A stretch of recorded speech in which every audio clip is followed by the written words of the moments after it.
커뮤니티에서 한국 이야기가 나오면 반드시 언급되는 요소들이 있는데요. 그중 하나가 바로 오늘의 주제인 한국에는 대머리가 별로 없다는 것입니다. 탈모는 전 세계 남성들을 하나로 단결시키는 그야말로 초미의 관심사죠. 한국에 가봤더니 40, 50대 아저씨들 중에도 대머리가 많지 않다는 얘기가 나오면 남성 네티즌들이 우르르 몰려들어 그게 사실이냐고 묻고 난리가 납니다. 오늘은 한국인들이 탈모가 적은 듯 보이는 현상과 이런 현상의 요인들을 짚어볼게요. 한국에도 물론 탈모로 고통받는 남성들이 많습니다. 대머리 할아버지나 아버지를 둔 남자들은 행여 이마가 넓어질까 매일 거울 앞에 설 때마다 떨리는 가슴을 주체하지 못하고는 하죠. 하지만 서양 사람들에 비하면 한국인들의 모발 상태는 상당히 양호하다고 할 수 있는데요. 서양 남성들은 우리보다 훨씬 더 탈모가 흔할 뿐만 아니라 유난히 일찍 시작되고 더 심하게 진행되는 경향이 있죠. 실제로 해외에 나가보면 머리가 훌렁 벗겨진 남자들이 얼마나 많은지 놀라게 됩니다. 나이 지긋한 아저씨들이야 그렇다 치더라도 20, 30대의 젊은 남자들 중에도 대머리가 많은데요. 일찍부터 머리가 벗겨져서 아예 삭발을 하고 다니는 청년들도 상당히 많습니다. 흑인들이야 모발의 특성 때문에 삭발을 하는 경우가 많지만 백인들의 경우 10중 8구는 탈모 때문인데요. 스킨헤드 스타일을 선호하는 사람도 없는 건 아니지만 소수입니다. 서양권에서 스킨헤드는 극우 인종차별주의자들의 상징과도 같기 때문에 그런 스타일을 좋아하는 사람도 실제로 머리를 밀었다가는 오해를 사기 쉽습니다. 힙스터나 상당한 괴짜가 아닌 한에는 패션 때문에 멀쩡한 머리를 밀지는 않습니다. 머리카락이 빠져서 듬성듬성해지는 꼴을 보기 싫어서 어쩔 수 없이 미는 경우가 대부분이죠. 반면 한국인은 탈모가 서양인들처럼 심각하지는 않습니다. 서양에서는 20대 초반, 심하면 10대 후반부터 슬슬 탈모가 시작되는 경우도 꽤 있지만 한국에서는 극히 드물죠. 대부분은 중년 이후에 탈모가 본격적으로 진행됩니다. 진행 속도도 느린 편이어서 서양인의 경우 40, 50대면 이미 완전한 민머리인 경우가 많은데 한국인은 노인들도 머리카락을 어느 정도 유지하는 경우가 많죠.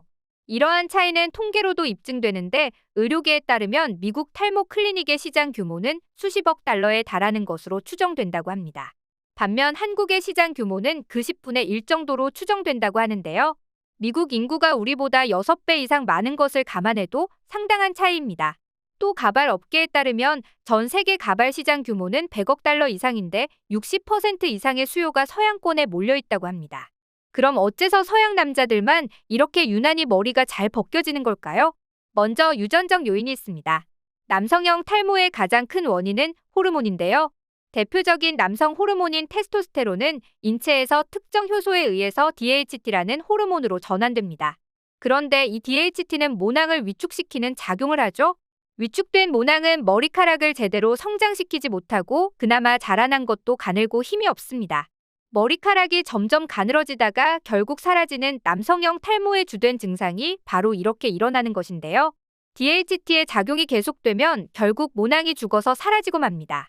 현대의학이 계속 발전해서 암이나 치매도 조만간 정복할 수 있을 거라고 하는데 남성형 탈모는 그런 장밋빛 전망이 없는데요. 이것도 머리카락을 길러내는 모낭 자체가 죽어 없어지는 게 바로 남성형 탈모이기 때문에 어떻게 할 방법이 없는 겁니다. 죽은 걸 되살릴 수 있다면 그건 이미 현대의학이 아니라 신의 권능이겠죠.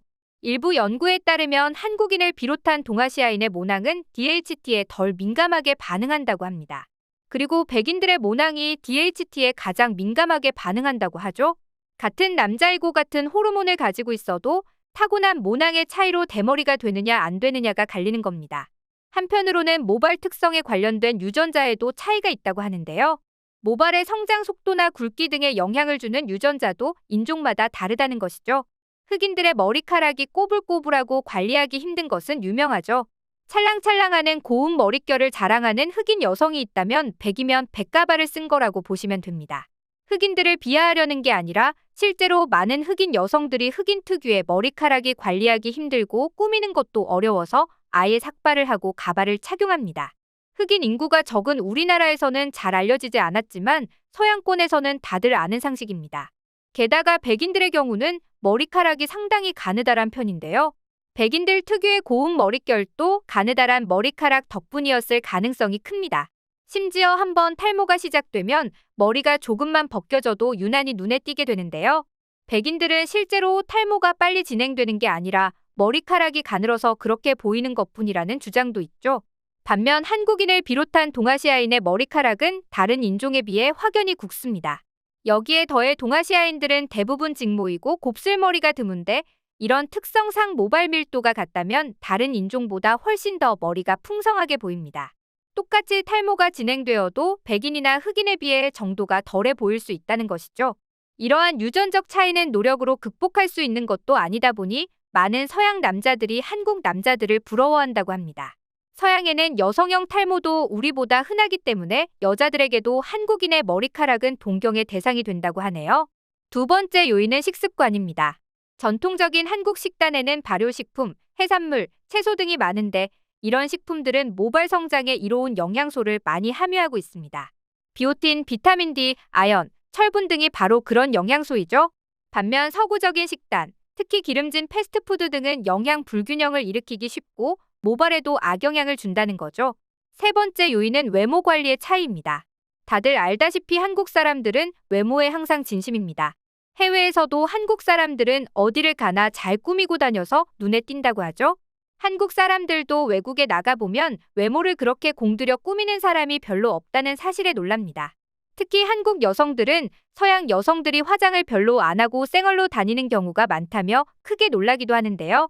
그래서 한국에서는 남자들도 외모 관리를 중요시하기 때문에 탈모가 생기면 진행을 늦추려고 굉장히 애를 씁니다. 각종 약용 샴푸나 트리트먼트를 사용하는 건 기본이고 두피 마사지도 열심히 받으러 다니죠. 검은 콩이 머리카락에 좋다면서 콩밥만 먹거나 두유를 입에 달고 살기도 합니다. 이마가 조금이라도 넓어지는 기미가 보이면 당장에 피부과로 달려가서 피나테드, 미녹시딜 같은 치료제를 처방받죠.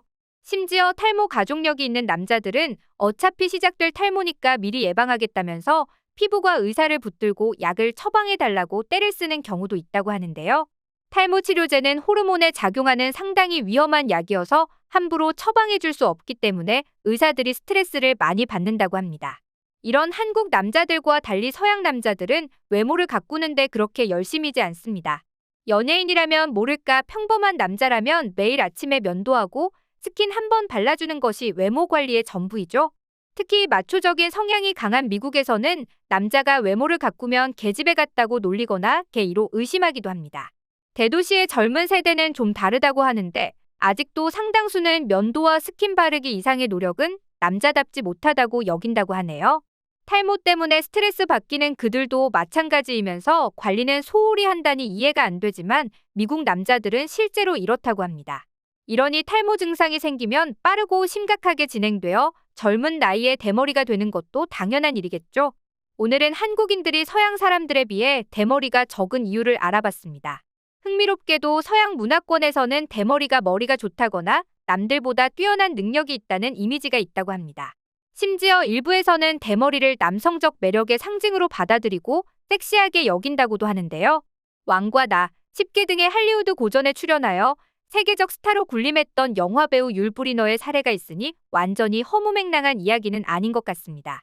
한국의 대머리가 적은 것도 물론 좋은 일이지만 이왕이면 대머리에 대한 인식 자체가 개선되었으면 하는 생각을 하면서 오늘의 영상 마치겠습니다. 감사합니다.